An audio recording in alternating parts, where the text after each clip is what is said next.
Nggih, baik, selamat sore, Pak. Oke, Nggih. Jadi, perkenalkan nama saya Fitri Hadi, dari guru di unit kerja di SMK Negeri Kintab. Baik, di sini, akan mewawancarai salah satu pimpinan kami yaitu, dari SMK Negeri Kintab, tentang pengambilan keputusan berbasis nilai-nilai kebajikan sebagai pemimpin. Baik, perkenalkan dulu Pak, dengan pimpinannya. Perkenalkan dirinya Pak, nggih. oke. Assalamualaikum warahmatullahi wabarakatuh. Nggih, Selamat Waalaikumsalam warahmatullahi sore. wabarakatuh. Saya Yulian SPD, selaku Kepala Sekolah SMKN Negeri Kintab, eh, mengucapkan terima kasih, di mana salah satu dewan guru kami ada yang mengikuti program guru penggerak. Mudah-mudahan program guru penggerak ini nantinya bisa memberikan motivasi bagi rekan-rekan sama guru. Tentunya dengan adanya program guru penggerak akan meningkatkan bagaimana nantinya para guru-guru secara profesional dalam mengembang tugas, terutama untuk anak didik di SMK Negeri 1 Kintab. Oke. Baik, sekian dari kepala sekolah tentang perkenalannya. Jadi baik, di sini izinkan saya Pak Lah bertanya tentang pengambilan keputusan berbasis nilai kebajikan. Nah, jadi di sini Pak, bagaimana nih Bapak dapat mengidentifikasi kasus-kasus yang merupakan dilema etika atau bujukan moral di sekolah kita, Pak? Mungkin terima kasih banyak atas pertanyaan yang sangat bagus sekali. Tentunya sebagai dunia pendidikan ataupun sebagai instansi, tentunya banyak permasalahan-permasalahan yang tentunya perlu kita selesaikan sebagai pemimpin atau pimpinan. Kita harus secepatnya merespon segala permasalahan itu dengan cepat, tepat, dan bijak agar sebuah permasalahan atau kasus agar cepatnya bisa teratasi. Tentunya kita harus melibatkan semua stakeholder yang ada di sekolah, baik itu Pak Kasek, baik itu kepala program dan dewan guru semua. Tentunya mereka harus kita libatkan dalam penyelesaian kasus, dan kita harus melihatnya tentunya kasus ini seperti apa, dan tentunya semua kasus itu harus cepat diatasi agar tidak mengganggu kredibilitas atau mengganggu aktivitas kita sebagai insan pendidik tentunya di sekolah itu. Dan saya sebagai pimpinan tentunya akan mengambil kebijakan yang tepat agar nantinya segala keputusan itu bisa dipertanggungjawabkan. Walaupun dalam kenyataannya pasti ada pihak-pihak yang atau rekan-rekan yang sedikit banyaknya ada yang kurang puas, namun kita melihat segi positifnya untuk kemaslahatan dan tentunya untuk perkembangan pendidikan di SMKN Negeri 1 Kintab. Dan tentunya kita sebagai pimpinan harus mengakomodir atau mendengar atau melihat fakta-fakta yang ada agar nanti dalam mengambil keputusan itu tentunya bisa dipertanggungjawabkan, baik itu secara pribadi secara kelembagaan, dan tentunya kepada Tuhan Yang Maha Esa. Oke, baik. Terima kasih Pak.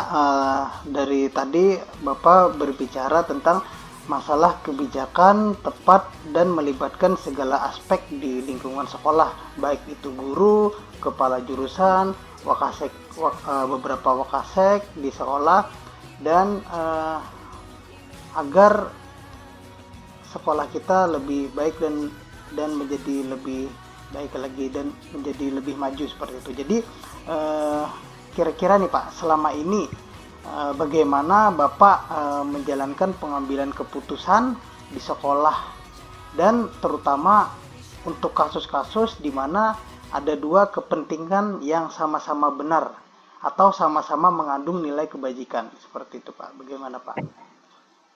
Mungkin terima kasih, dan tentunya kita akan melihat dari sudut pandang mana apabila kita memutuskan itu, dan tentunya kita harus melihat fakta dan berbagai masukan yang ada, dan itu menjadi gambaran atau kemudian nanti kita bisa mengambil keputusan yang tepat. Masalah kebenaran itu tentunya dalam kita mengambil keputusan semaksimal mungkin jangan sampai kita cuma melihat dari satu sisi. Tentunya kita akan menghadirkan semua sisi, sehingga keputusan kita yang ambil benar-benar tentunya berdasarkan hati nurani, bukan berdasarkan atas bisikan atau kedekatan, tapi ini untuk kebenaran yang nyata, sehingga apa yang kita putuskan itu tidak menjadi permasalahan di kemudian harinya. Dan tentunya semua itu harus kita sikapi dengan bijaksana, dan makanya pengambil keputusan itu harus tepat dan segera, karena kalau permasalahan itu kita tunda-tunda tentunya akan membawa dampak yang lebih besar terhadap lembaga atau instansi kita, sehingga mau tidak mau permasalahan itu kalau bisa hari ini kita selesaikan hari ini, kalau toh perlu kita harus mendengarkan berbagai sisi atau dari berbagai fakta yang ada, mungkin secepatnya. Jadi jangan sampai ditunda-tunda. Mungkin itu Pak. Jadi dari tadi Ulun senang sekali Pak ya, sangat menyikapi dan sangat ramai sekali pembicaraan yang kita bahas. Jadi di sini Ulun mengutip ada 4 paradigma dilema etika yang mungkin tadi sudah disampaikan sama Pak Yulianto mengenai sudut pandang mana dan fakta berbagai masalah. Jadi keputusan yang diambil harus tepat berdasarkan hati nurani, karena di situ menilai dari paradigma etika di situ sekitar mulai dari mengenai rasa keadilan melawan rasa kasihan, bahkan mungkin melihat dari jangka pendek dan jangka panjang seperti itu. Jadi untuk perubahan yang lebih baik. Jadi baik di sini mungkin nih Pak, kira-kira langkah-langkah atau prosedur seperti apa yang biasanya Bapak lakukan selama ini Pak? Mungkin seperti ini Pak. Jadi kalau kita menyikapi masalah, tentunya kita pasti tahu atau kita mengetahui sendiri atau mendengar laporan, tentunya kita analisa dulu. Jadi kita analisa, kemudian kita dengan menganalisa tentunya kita akan bisa sedikit banyaknya kita akan menyelesaikan masalah itu dengan metode-metode yang tepat. Dan setelah itu baru nanti langkah yang berikutnya kita ibaratnya kalau itu harus melibatkan stakeholder, misalnya pemangku kepentingan, wakasek, kita libatkan supaya apa? supaya keputusan itu bukan cuma pribadi saya, tapi itu keputusan pemangku kepentingan stakeholder yang ada yang sekiranya diberi wewenang atau amanah untuk bisa membantu langkah-langkah apa sebagai pimpinan saya, langkah-langkah apa yang bisa nanti saya putuskan. Dan yang langkah ketiga, tentunya kita ambil keputusan seberat apapun harus kita putuskan. Langkah yang ketiga, jadi kita harus memutuskan walaupun itu berat, tapi tentunya langkah terakhir itu tentunya itu menjadi hal yang memang harus kita tetapkan supaya ibaratnya permasalahan itu jangan sampai berlanjut-lanjut. Dan tentunya dengan sudah kita tetapkan, nanti baru kita langkah berikutnya kita akan sampaikan secara terbuka, ini loh permasalahan kita, ini loh keputusan kita. Mudah-mudahan dengan sudah kita sampaikan ke semua pihak, baik itu Dewan Guru dan lain sebagainya, tentunya itu menjadi pembelajaran kita supaya permasalahan-permasalahan yang sama tidak akan terulang kembali. Mungkin itu, Pak. Oke, baik Pak. Sangat menarik sekali Pak ya. Jadi keputusan yang diambil berdasarkan prosedur dan masalah, dan mulai dari analisis seperti itu, dan bahkan kita melibatkan semua elemen di sekolah. Jadi mungkin begini Pak, kira-kira nih Pak, hal-hal apa saja nih yang selama ini Bapak anggap efektif dalam pengambilan keputusan pada kasus-kasus dilema etika ini Pak di sekolah? Mungkin hal yang paling mendasar untuk mengatasi masalah berkaitan dengan etika, tentunya sebagai pimpinan kita harus memahami dan mengerti bagaimana permasalahan itu, Pak. Jadi kita tidak maksudnya kita tidak serta-merta kita harus mengambil keputusan, tapi kita harus tahu dulu bagaimana sebenarnya itu masalah itu seperti apa. Jadi kita amati, kita kondisikan.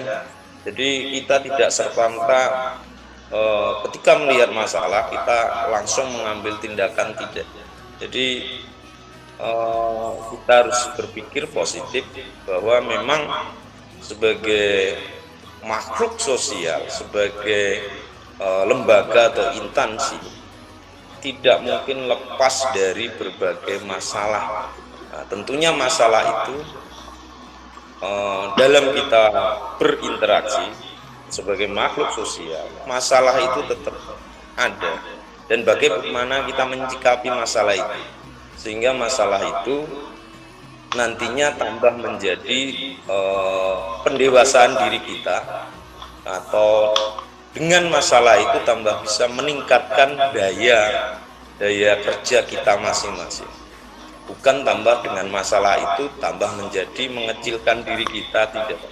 Jadi saya beranggapan selama kita berhubungan dengan orang lain, selama kita berinteraksi dengan orang lain, masalah itu tetap ada. Tapi bagaimana kita menyikapi masalah itu, dan kemudian masalah itu bisa kita jadikan sebagai motivasi untuk membangun diri kita, instansi kita, sehingga bisa lebih berkembang. Dengan adanya masalah tentunya akan mendewasakan kita masing-masing. Kalau tidak ada masalah kan aman. Maksud saya, ketika ada masalah pasti nanti akan kita cari win-win solution.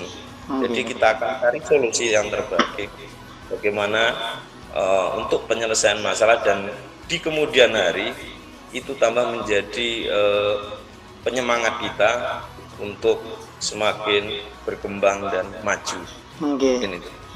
Luar biasa Pak, hasil dari Bapak menyikapi masalah Jadi yang ulun tanggapi di sini adalah sebagai pemimpin berarti kita harus memahami dan mengamati tentang masalah. Jadi tidak harus mengambil keputusan itu pada saat kita melihat ada di depan mata kita, mungkin ada masalah pada dewan guru bahkan siswa. Jadi masalah itu tidak langsung diambil diputuskan pada saat itu, tapi kita pahami dulu, kita gali dulu, setelah itu kita amati, dan jadi hasilnya kita ambil secara berpikir positif begitu Pak ya. Jadi begini Pak, kira-kira nih seumpama Bapak memiliki tatkala atau jadwal tertentu kah, kira-kira misalkan ada sebuah penyelesaian kasus nih Pak, jadi dilema etika, jadi apakah langsung menyelesaikan itu di tempat atau ada jadwal kira-kira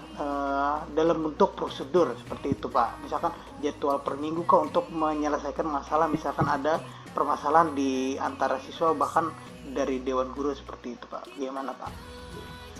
Dan sebenarnya ketika kita ingin menyelesaikan, kita atau mengetahui masalah atau ingin menyelesaikan masalah, tentunya memakai prosedur itu bagus. Jadi memakai prosedur, langkah-langkah atau kita menjadwalkan itu bagus. Tapi ketika ada masalah, tentunya sikap kita sebagai pimpinan harus sesegera mungkin.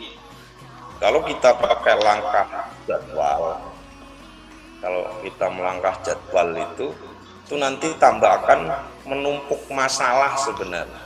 Ketika kita menemukan masalah, kita akan gali secepat mungkin sumber dari masalah itu, bagaimana nanti kita melakukan penanganan masalah itu, masalah ini seperti apa, ringan, sedang, atau seperti apa, harus sesegera mungkin. Kalau kita jadwal itu sebenarnya bagus, karena berarti ada program ya, untuk mengatasi masalah. Tapi kita melihatnya bagaimana sesegera mungkin masalah itu diatasi. Jadi kalau saya rasa sesegera mungkin kita ketika melihat masalah, tentunya kita harus segera mungkin memanggil ibaratnya stakeholder atau pihak-pihak yang sudah kita kasih wewenang ke situ, bagaimana sih sebenarnya solusi yang tepat untuk menyelesaikan itu, atau tentunya kita juga bisa melibatkan pihak lain sebagai pihak ketiga, komite atau orang tua, kita hadirkan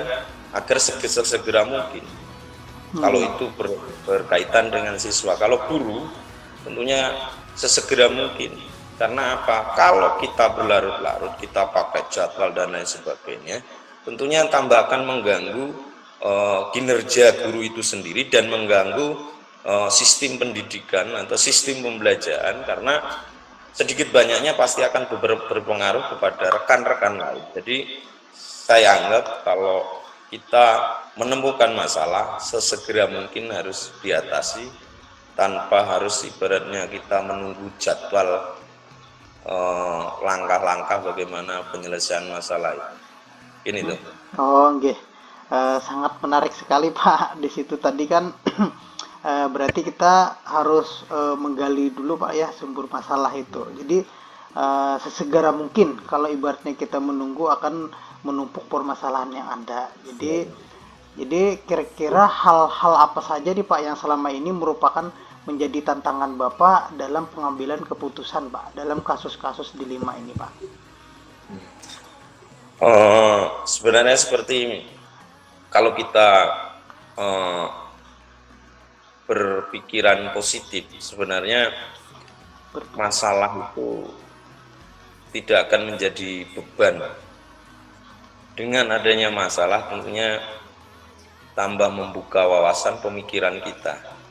Jadi saya merasa ketika masalah itu ada, berarti sistem kerja itu sebenarnya jalan.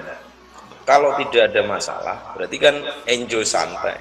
Makanya ketika masalah itu ada, tentunya itulah peran pimpinan di situ. Jadi ketika masalah ada, nah kayak di sekolahan kita banyak masalah. Nah, kita menyikapi dengan adanya masalah, berarti memang ada hal-hal yang harus segera kita selesaikan. Bukan itu sebagai sebagai melemahkan kita, tapi sebagai penyemangat. Tentunya dengan adanya permasalahan, kita pasti akan mempunyai pemikiran bagaimana masalah itu kita ramu, sehingga masalah itu ketika kita bisa selesaikan itu nantinya bisa menjadi secara umum nanti bisa menjadi sesuatu hal yang nantinya bisa merubah kinerja kita di lembaga atau sekolah itu. Oke. Jadi dari tadi yang ulun ambil masalah berpikir positif, Pak. Jadi masalah itu tidak menjadi beban, itu yang luar biasa dari sudah Bapak sampaikan. Baik, adakah nih Pak seseorang atau faktor-faktor yang selama ini yang mempermudah atau membantu Bapak dalam pengambilan keputusan dalam kasus-kasus dilema etika ini, Pak? Baik, tentunya tugas sebagai pimpinan itu tidak ringan, tidak mudah, bahkan kalau kita bisa asumsikan, sebenarnya berat tidaknya itu kalau kita bisa akomodir sama-sama, tentunya itu tambah akan menjadi hal yang sangat-sangat meringankan. Jadi ketika ada masalah, bagaimana kita menyikapi masalah itu dengan bijak dan kita libatkan semua stakeholder, baik itu wakasek, dewan guru. Jadi tentunya dengan melibatkan dewan guru, rekan-rekan stakeholder semua, tentunya dari permasalahan yang berat itu menjadi ringan. Karena apa? Karena tentunya dari sekian banyak kawan-kawan tentunya akan memberikan masukan yang positif. Jadi tidak semerta-merta kita sebagai pimpinan itu harus memutuskan sendiri, harus menyikapi sendiri. Kalau saya rasa secara pribadi lebih baik kita libatkan semua. Jadi supaya apa? Supaya masalah ini ketika kita libatkan semua menjadi ringan, dan tentunya keterbukaan, kerjasama itu yang sangat diperlukan. Jadi sebagai instansi tempat berkumpulnya orang, mau tidak mau kita harus senantiasa berpikir positif, agar dengan berpikir positif itu tentunya membawa pemikiran yang positif, sehingga apapun permasalahan kalau kita sikapi dengan positif, tentunya itu akan tambah membuka, mendewasakan kita, dan tentunya tujuan dari sekolah itu benar-benar bisa terwujud, karena sekolah itu tempatnya kita untuk mendidik dan anak bersekolah menimba ilmu. Tentunya dengan kita berpikiran positif, apa yang menjadi cita-cita, apa yang menjadi tujuan kita bersama, semua bisa tercapai. Baik Pak, di situ saya menanggapi menyikapi segala sesuatu dengan melibatkan stakeholder, artinya mengakomodir bersama-sama sesuai kinerjanya. Nah, jadi merangkul dan bekerja sama sesuai dengan stakeholdernya, guru maupun jajarannya di sekolah. Baik, terakhir ini Pak, untuk yang terakhir pertanyaannya, jadi dari semua hal yang telah Bapak sampaikan, jadi pembelajaran apa yang Bapak petik dari pengalaman Bapak saat mengambil keputusan dilema etika itu, Pak? Mungkin yang bisa saya ambil dari studi kasus atau penyelesaian masalah, tentunya dengan kita bisa bekerja sama, dengan kita bisa berkolaborasi, itu tentunya meringankan pekerjaan pimpinan dan juga mendewasakan kita semua. Itulah intinya arti kebersamaan yang sesungguhnya.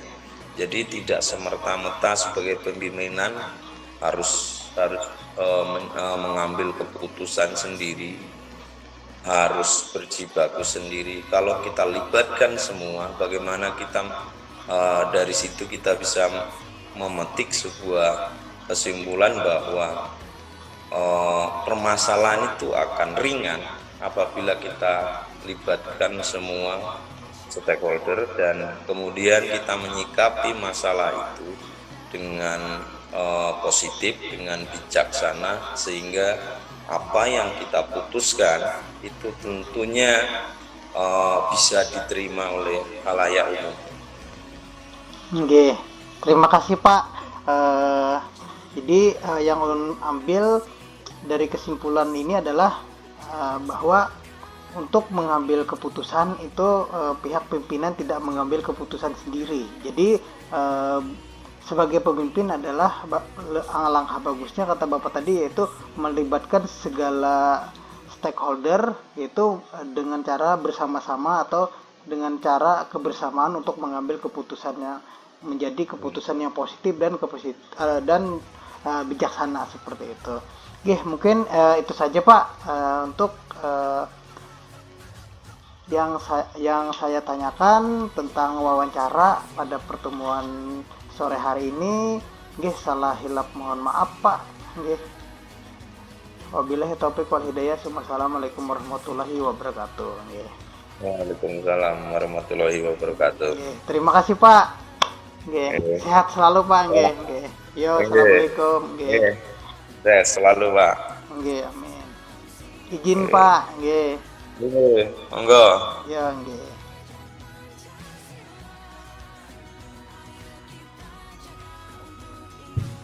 Assalamualaikum warahmatullahi wabarakatuh. Nggih. Perkenalkan di sini ulun guru Bu. Jadi ada tugas dari guru penggerak. Jadi mewawancarai pemimpin, termasuk ibu nih pemimpinnya. Jadi tentang masalah pengambilan keputusan berbasis nilai-nilai kebajikan sebagai pemimpin. Jadi perkenalkan nama ulun Fitriadi. Baik, perkenalkan nama ibu. Nama saya Susanti Susmindari. Saya kepala sekolah PTD SMP Negeri Kita. Oke, terima kasih Bu. Jadi mohon maaf Bu ya, sudah mengganggu waktu ibu nih. Ibu sibuk di sekolah, akhirnya kita ulun yang mengganggu waktu ibu. Terima kasih Bu ya sudah bisa menyempatkan waktunya. Jadi tentang wawancara pada pagi ini Bu, jadi ada beberapa pertanyaan yang saya ajukan kepada Ibu. Jadi selama ini bagaimana Ibu dapat mengidentifikasi kasus-kasus yang merupakan dilema, Bu? Jadi dilema etika dan maupun rujukan moral. Jadi kalau biasanya itu kalau kita ada kasus dari anak-anak, kita lihat dulu nih, kalau benar dengan benar, maksudnya anak ini benar, anak itu juga merasa benar, berarti ini kan dilema etika. Kalau seandainya sudah jelas nih yang satu benar, yang satu salah, oh berarti ini rujukan moral seperti itu. Jadi menarik sekali Bu, masalah dilema etika yang akan kita gali seperti itu. Jadi begini, kira-kira nih bagaimana Ibu menjalankan pengambilan keputusan di sekolah itu, terutama untuk kasus-kasus di mana ada dua kepentingan yang sama-sama benar atau sama-sama mengandung nilai kebajikan. Jadi biasanya saya mengidentifikasi masalah dulu, ya, kemudian mencari fakta di lapangan, ya. Habis itu juga kita memikirkan nih hasil akhirnya ini bagaimana caranya supaya tidak meminimalisir lah ya, meminimalisir kesedihan seorang. Misalnya ini ada kasusnya, gimana caranya supaya dua-dua pihak ini sama-sama senang. Memang kita tidak bisa menyenangkan dua-duanya, tapi paling enggak kita meminimalisir. Itu yang pertama. Kemudian juga kita memikirkan juga ini kasus ini sesuai dengan peraturan nggak sih, gitu ya. Kalau udah, oh ya udah ini saja, kita cari akar masalahnya, kemudian mencari fakta-fakta di lapangan, meminimalisir konflik lagi supaya tidak ada konflik lagi. Jadi Ambil. Sangat menarik sekali buat tentang permasalahan yang kita hadapi di sekolah. Jadi apakah ada ibu menggunakan langkah-langkah atau prosedur yang biasa ibu gunakan untuk tentang dilema etika ini? ya. Biasanya saya akan berusaha mengenai nilai-nilai yang bertentangan. Apa sih ini? Apa masalahnya? Kemudian cari fakta di lapangan, tidak hanya mendengarkan satu pihak. Kita dengarkan semua pihak yang terlibat, kita kumpulkan, kita dengarkan apa sih inti permasalahannya. Dan kita tidak bisa mendengar satu saja, karena biasanya semua orang itu ingin merasa benar gitu ya. Jadi kita dengarkan dulu. Kemudian kumpulkan fakta-fakta yang ada di lapangan. Kumpulkan dulu fakta-faktanya, kemudian cari informasi sebanyak mungkin, kita uji kebenarannya, ini benar apa salah. Setelah itu kalau ada opsi ketiga, maksudnya ini ada dua masalah nih. Kalau kita bisa mengambil opsi ketiga, kita gunakan opsi ketiga untuk ininya. Kemudian baru kita ambil keputusan seperti itu. Tentunya setelah mengambil keputusan, tetap kita mengevaluasi ini, jangan sampai keputusan kita ini nanti kalau salah, paling enggak keputusan seperti ini jangan terulang lagi. Seperti itu. Berarti menggunakan fakta di lapangan gitu ya. Iya. Jadi mengumpulkan dari sumber informasi yang kita cari. Jadi baik, mungkin kira-kira nih hal-hal apa saja yang selama ini ibu anggap efektif dalam pengambilan keputusan dalam kasus dilema kita, yang efektifnya Bu? Yang efektifnya itu tentunya mengumpulkan fakta-fakta di lapangan. Kemudian juga kita tidak mengambil keputusan sendiri, mendengarkan guru, kita juga mendengar mereka, jadi kita juga berdiskusi, bermusyawarah dan meminta masukan, karena dengan banyak masukan biasanya kita kalau mau melakukan keputusan itu kita tidak segampang itu. Jadi kita harus menurut sudut pandang ini, sudut pandang itu, sudut pandang itu biasanya bisa terakomodir. Jadi intinya secara bermusyawarah seperti itu ya, agar keputusan yang diambil bukan hanya melulu pada pimpinan, tapi hasilnya biar lebih transparan. Jadi tidak ada dari pihak manapun yang merasa dirugikan seperti itu. Jadi nih menurut itu nih, kira-kira hal apa saja yang selama ini merupakan tantangan jadi dalam mengambil keputusan? Tantangan yang paling besar dalam mengambil keputusan itu menyenangkan hati semua orang. Kenapa saya bilang seperti itu? Pasti semua pihak ingin merasa dibenarkan, tapi itu nggak bisa seperti itu. Jadi kita harus menguji dulu ini tentang fakta-fakta yang di lapangan seperti apa. Kemudian juga tantangan yang kedua yaitu keputusan itu balik lagi pasti ada yang membuat salah satunya kecewa. Tapi ya paling tidak ketika kita sudah bermusyawarah dengan rekan-rekan, kita sudah meminimalisir rasa kecewa itu. Baik, mungkin yang selanjutnya Bu ya, dari apakah ada ibu nih memiliki sebuah tata kelola atau jadwal untuk sebuah penyelesaian kasus dilema? Jadi apakah langsung menyelesaikan di tempat atau memiliki jadwal agenda untuk menyelesaikan prosedur seperti apa yang digunakan untuk yang dijalankan pengambilan keputusan? Biasanya setiap ada masalah hari itu kita selesaikan.